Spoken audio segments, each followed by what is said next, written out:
It's time to talk fantasy football. It's time to let them know. Where you let us crunch the numbers while you crush the competition. So grab your playbooks and crack a cold one, because here's your hosts, Teak and Baney. Welcome back, guys, for another episode of the podcast. The boys are still here. We're going to do something a little different today. We are going to go the two early top fives first before we kick it off into the DFS segment.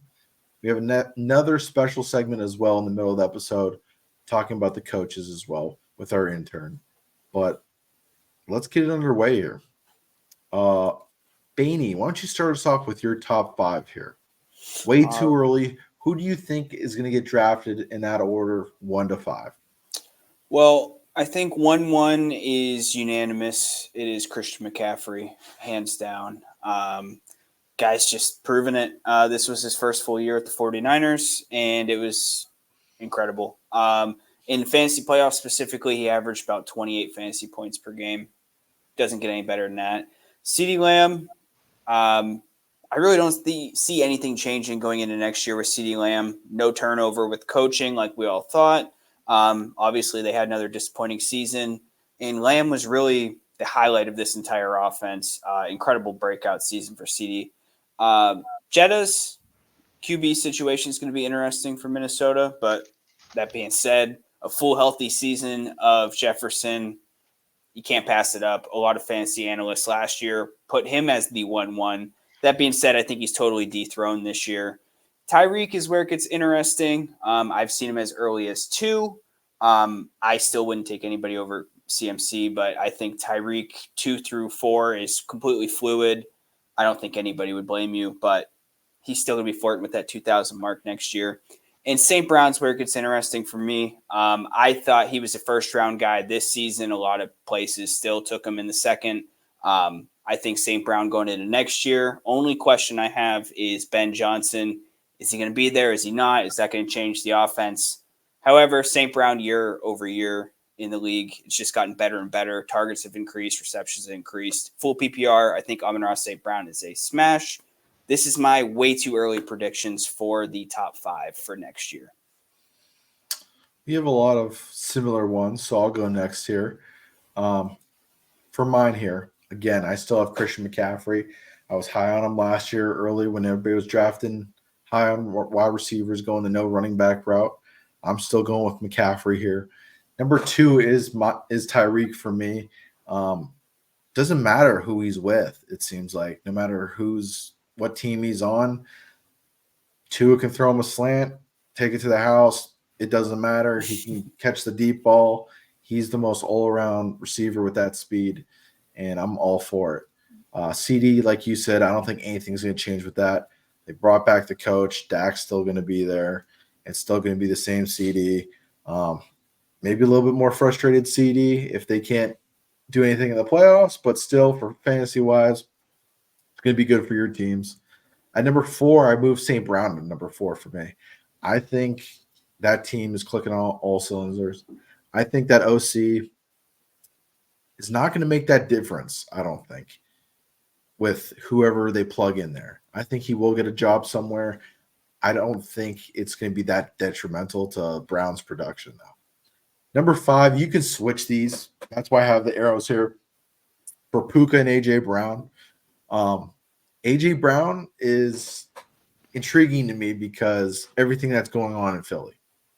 I've seen all kinds of ridiculous reports. I don't know if you can say anything about this, Baney, but I've seen everything about how AJ wants out. I've seen stuff about they might go to a full rebuild mode after this year. I've seen everything under the sun with this team.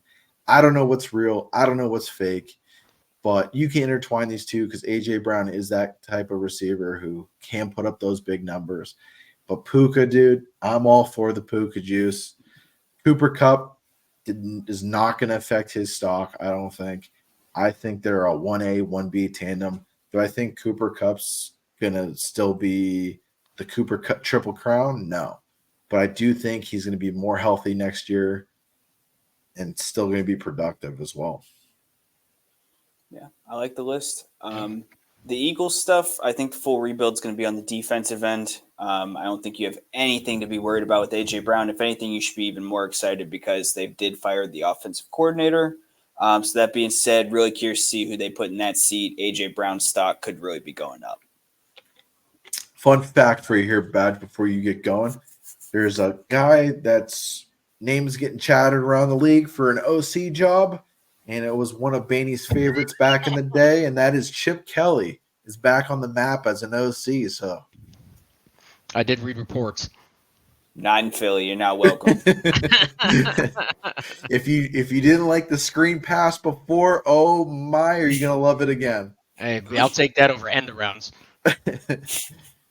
Well, Badge, why don't you go with yours here? So good stuff, boys. My too soon top 5 got to be CMC. MVP type year. He fits so well with this offense, night and day.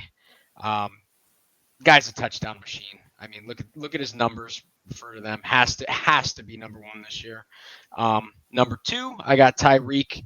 Take, you mentioned it. It doesn't matter who's throwing him the ball. The game plan is get him the ball. This guy's so fast and explosive. It doesn't matter if he's underthrown, overthrown, sideways thrown. It doesn't matter.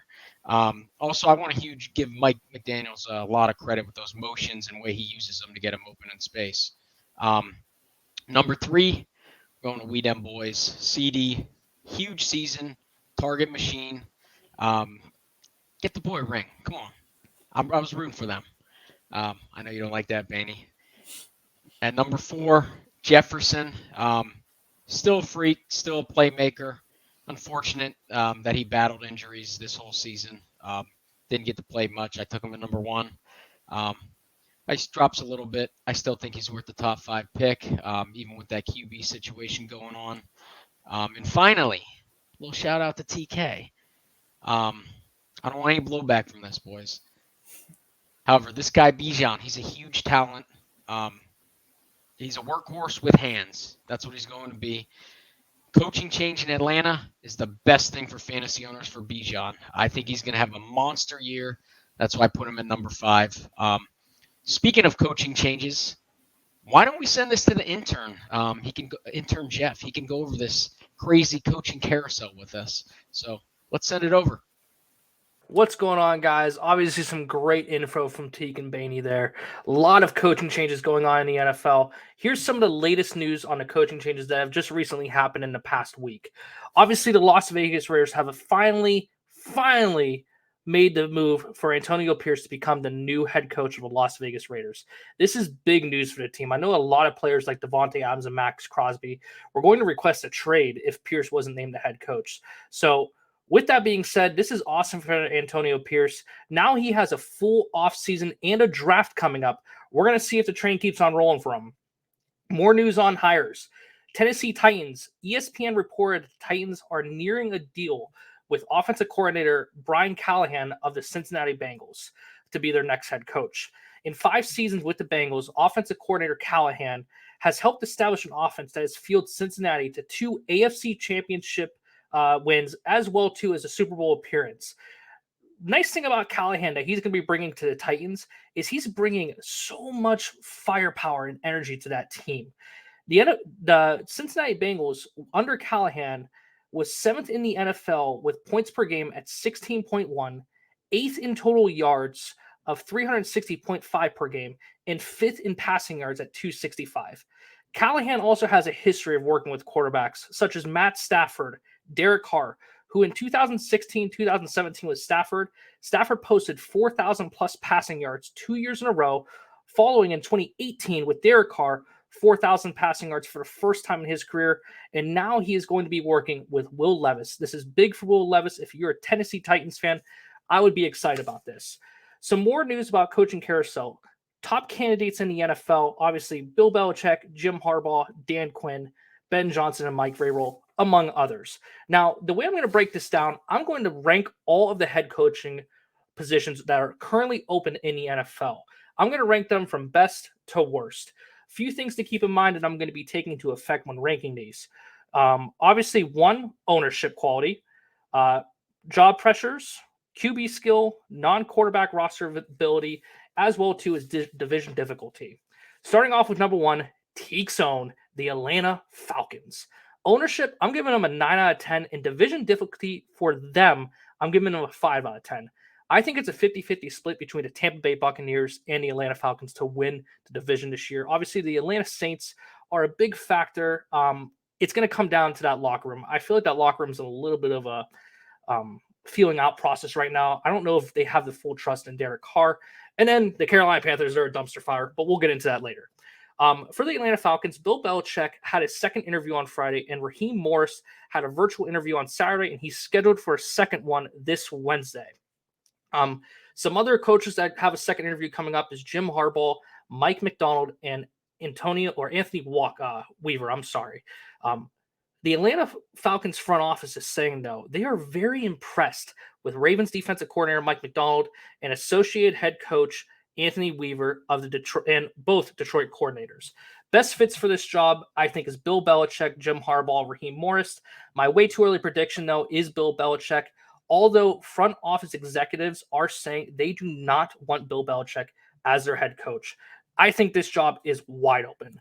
The next team up for me personally is the Seattle Seahawks. Ownership 9 out of 10 and non-QB roster ability. So that's things like wide receiver, tight end. I'm giving them an 8 out of 10.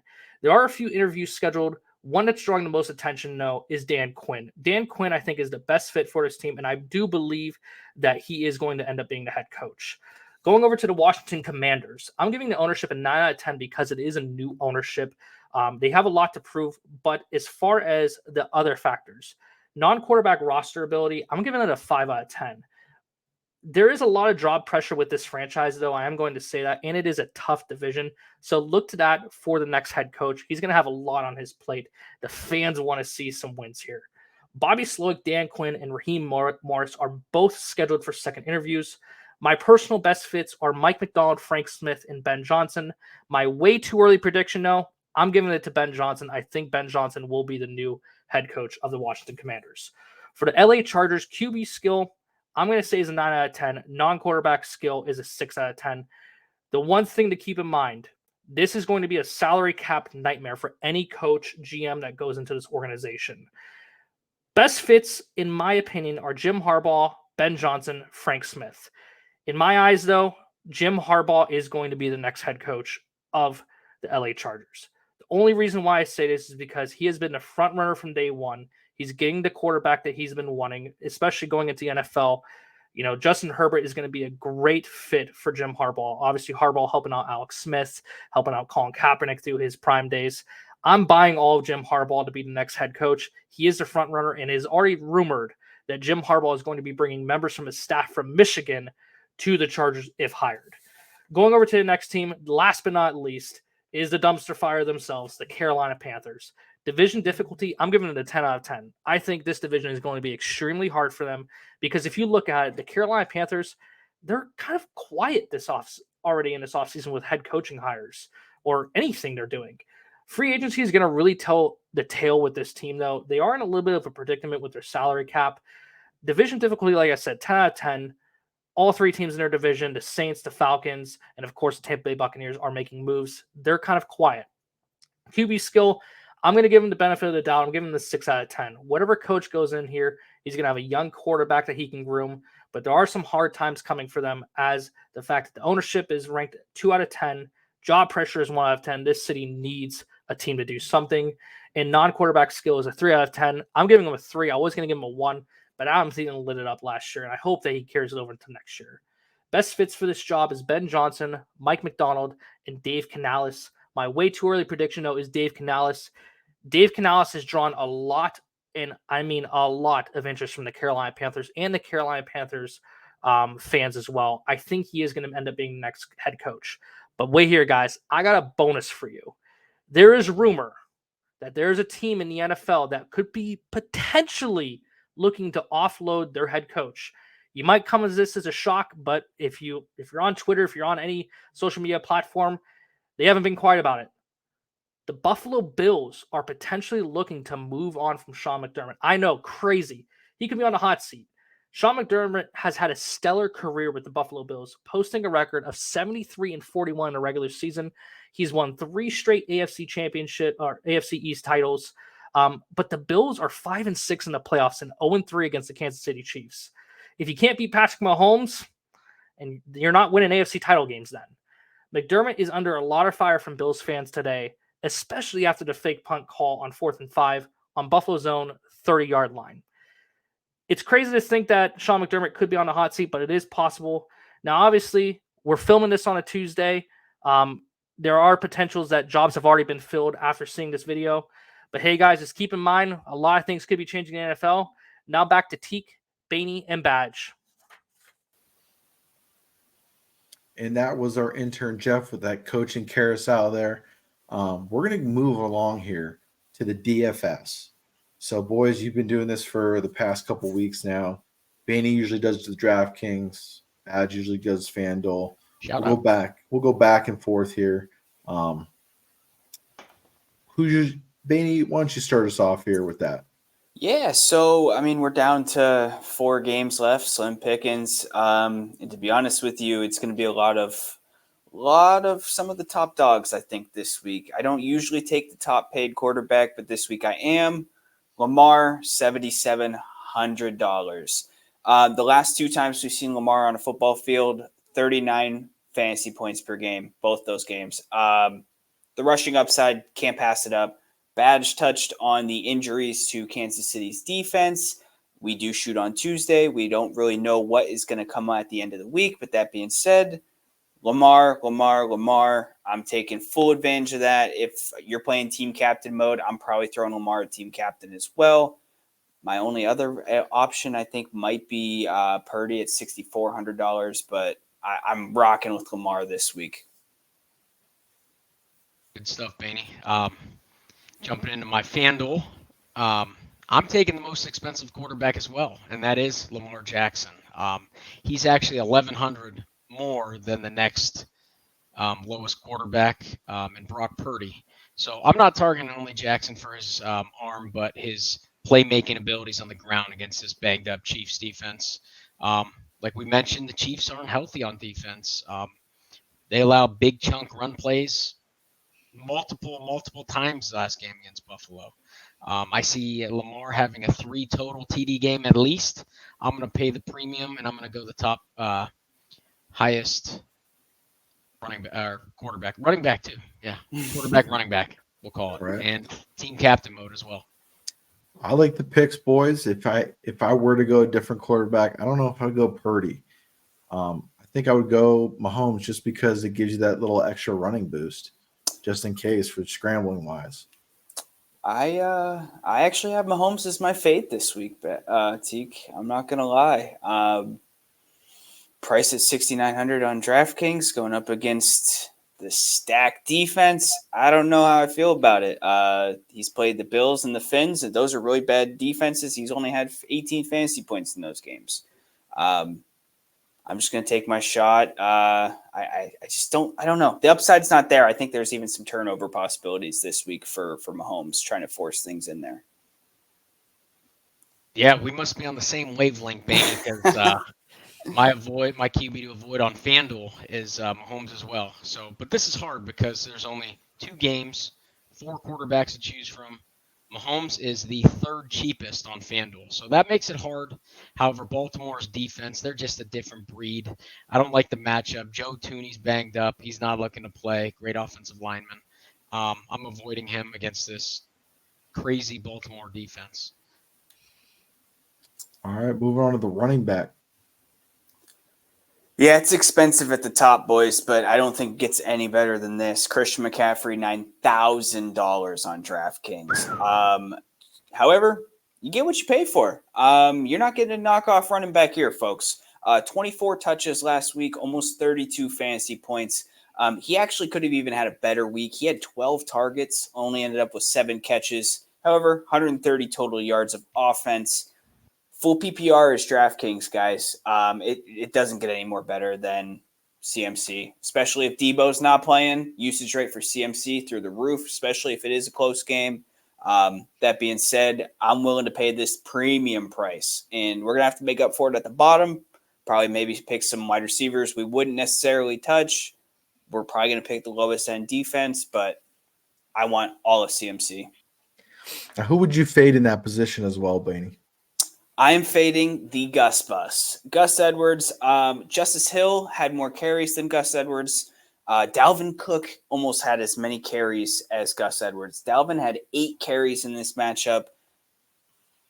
The circus continues with this running back committee for Baltimore. And like I said, with Lamar, I think Lamar is on a mission this season. He's going to be running the ball like crazy. I think he wants the ball in his hands. They did say that during the game.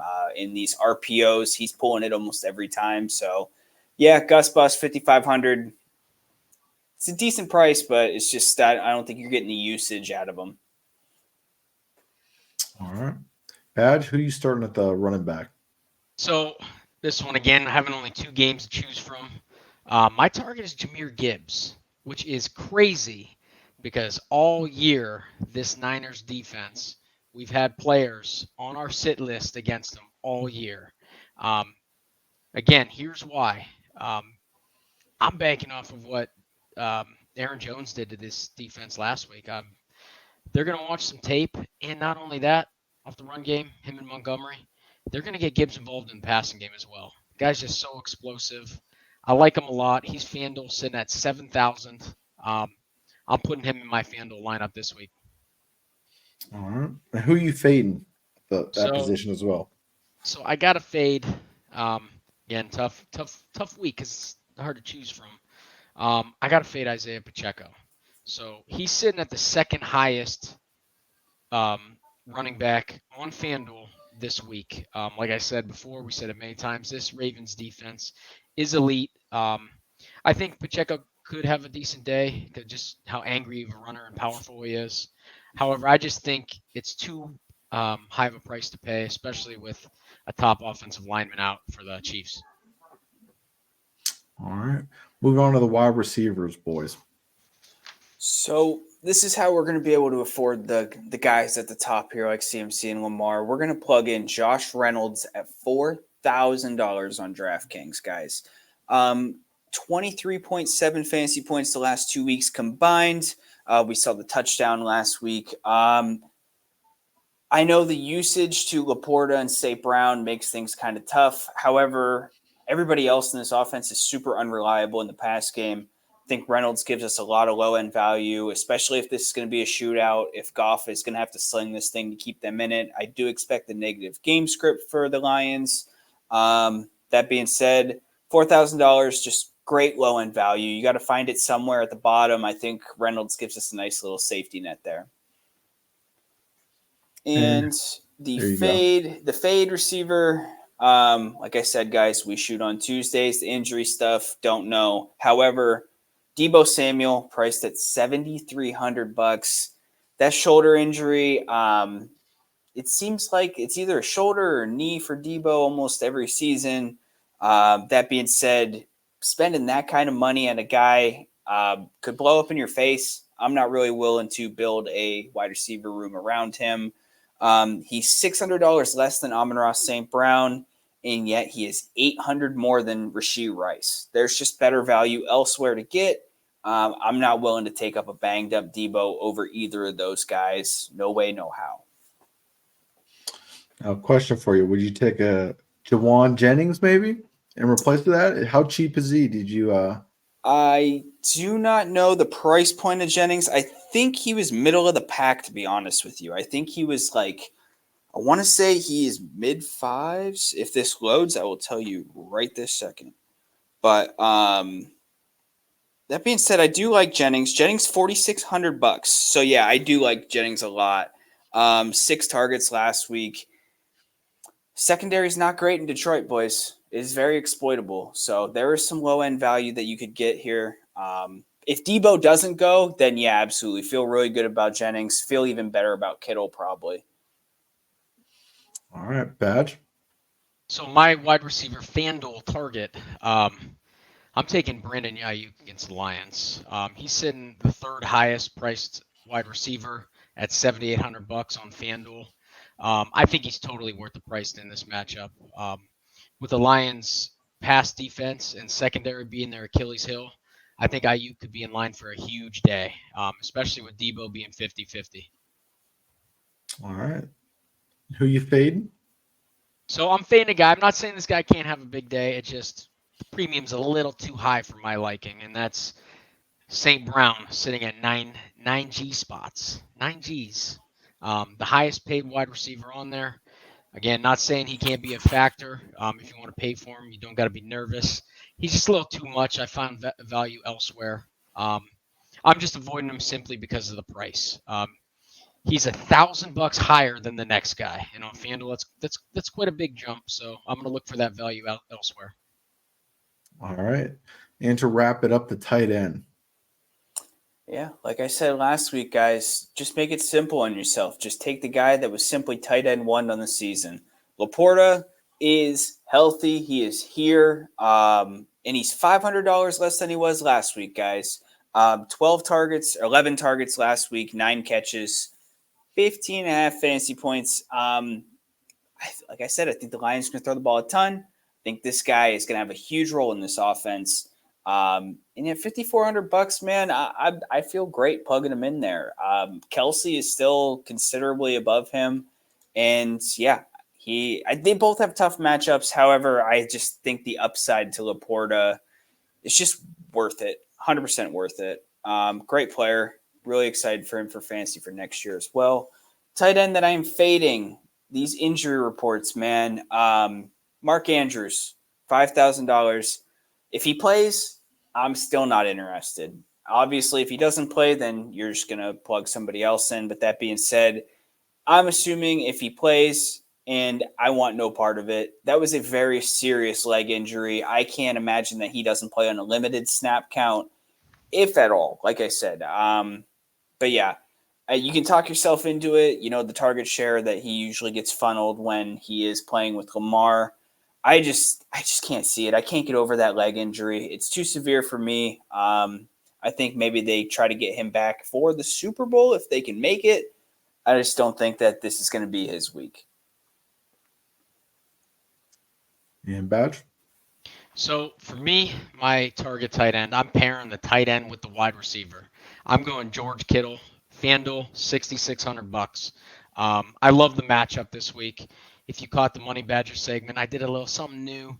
My prop lock of the week as Kittle, anytime touchdown scorer, and I believe that's going to happen. Lions struggle against this position. It isn't me. I think the tight ends just have a big day during the playoffs. Tight ends always seem to show up. Even Kittle bringing that energy. With Debo being 50-50 to play, if he does play, I don't know how healthy he is.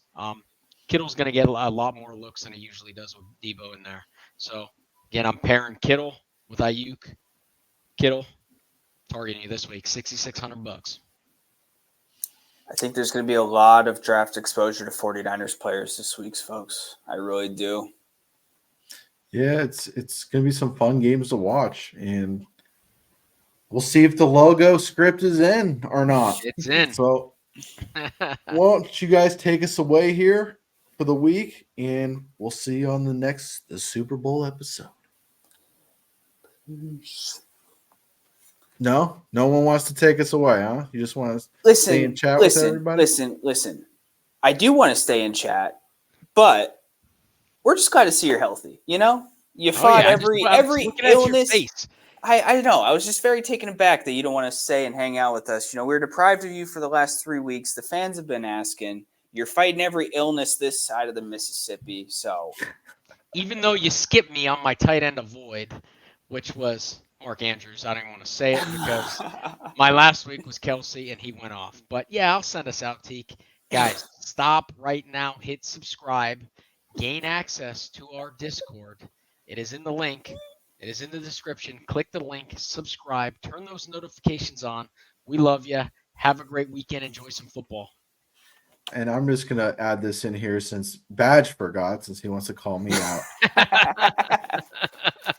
Thanks to our partners here at Underdog, a new way to play fantasy on the fantasy app.